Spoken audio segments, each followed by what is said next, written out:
Hi, good morning. So, today we have two cases of rhinoplasty. One is the first case is silicone rhinoplasty, then the second is Gore-Tex rhinoplasty. No? So, two different implants. So, yung una, medyo mas madali, mas shorter ang operative time kasi uh, hindi na structural. No? We just put the implant, the silicone implant, then overhang correction, palagi natin ginagawa, no? Yung alar lift, then alar trimming, no? Mag-alar trim tayo.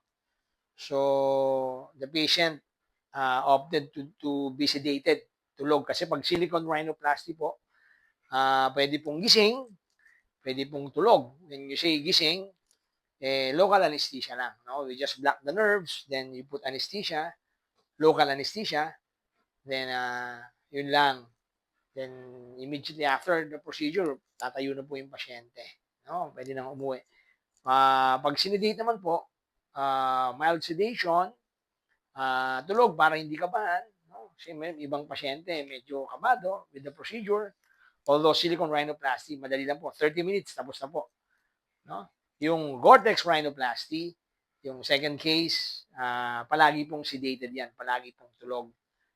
No? Kasi po, ang Gore-Tex rhinoplasty is longer procedure, matagal gawin.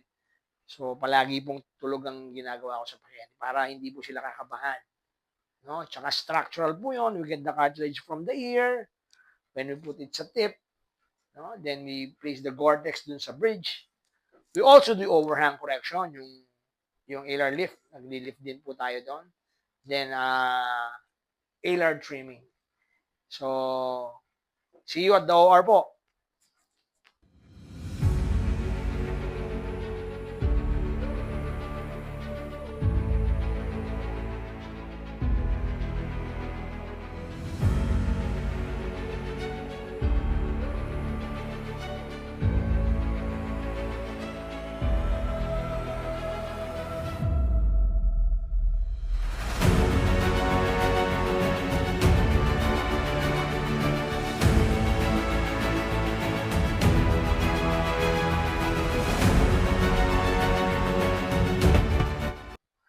Hi,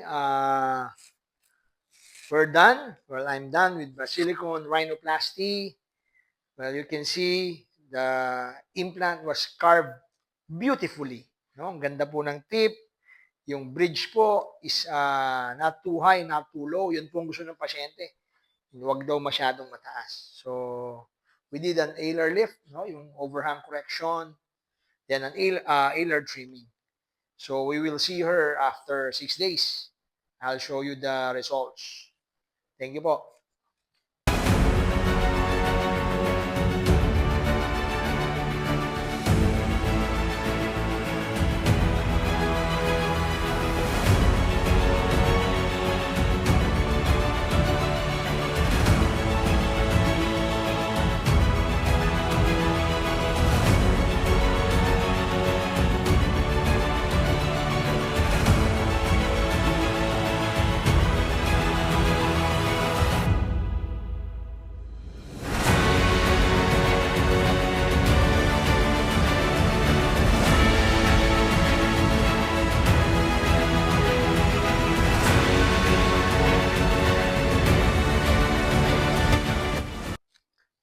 Hi, we're done with our second case of rhinoplasty.